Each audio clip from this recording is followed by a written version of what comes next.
Well, thank you, Mr. Chairman. Thank you to all the members, all the staff that participated in this. I just want to take a moment to knock down some ridiculous narratives that I've seen emerging over the weekend. We saw Biden's Secretary of Transportation, I don't know why he decided to opine on this, Pete Buttigieg, saying that this was a completely politicized and kind of vacuous document.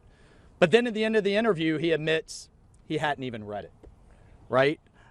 We're hearing, unfortunately, from the Democrats, including Ranking Member Meeks of this committee, that this is a political document, that the timing is all political. You know what was political?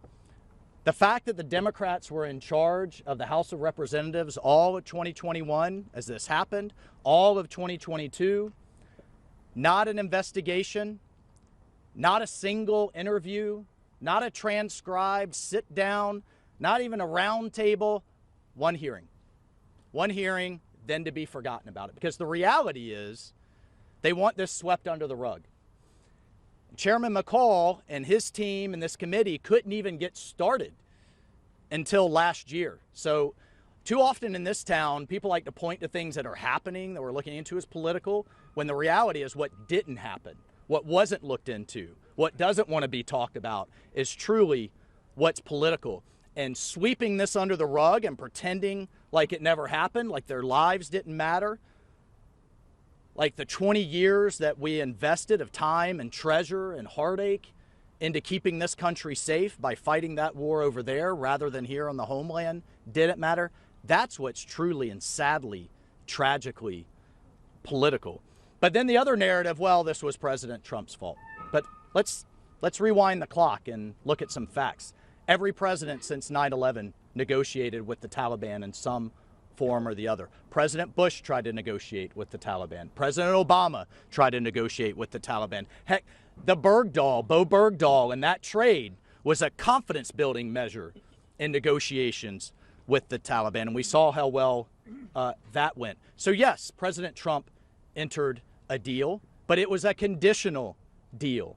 And when his team came to him and said the Taliban had not lived up to 6 of the 7 conditions, they were not negotiating in good faith with the Afghan government. They were not reducing violence around the country. They had not broken ties with al-Qaeda. And I can go down the list. President Trump said, fine, deal's off. Bagram stays, our special operators stay, our intelligence operatives stay, the embassy stays, NATO stays. And when he left office, all of that was in place. The other, just fairy tale that we're supposed to be led to believe is that, well, the Biden administration was stuck with this deal. Let's walk down the list of Trump administration policies Biden and Harris and their team had no problem reversing when they wanted to. Let's get back into the Iran deal that President Trump had pulled out of. Let's get back into the Paris Climate Accords that President Trump had pulled out of. Let's reverse everything and anything to do with securing the border. Heck, let's cancel an entire pipeline, Keystone XL, that was practically already built with $16 billion invested and over 10,000 workers working on it.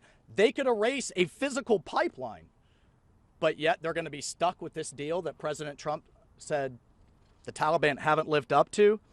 And then I think what's most insulting to these families and every veteran that served there, to the Green Berets that I lost there and their families, is the lies and just the total lack of responsibility or accountability out of this administration.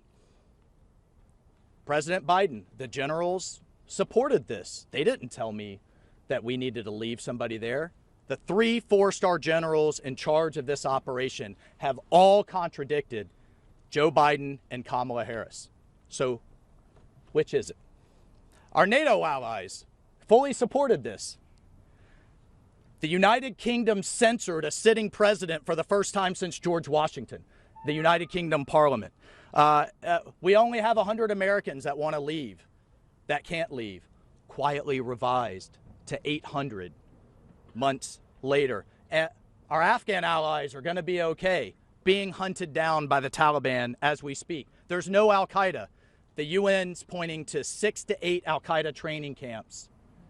ISIS is back, al-Qaeda's back, and their current commander for the Middle East, ISIS is capable of hitting the homeland within 6 months. Lie after lie after lie. So on top of the no transparency, by the way, if this is an outstanding success, why did he have to issue subpoenas? Just give the documents for an outstanding successful operation.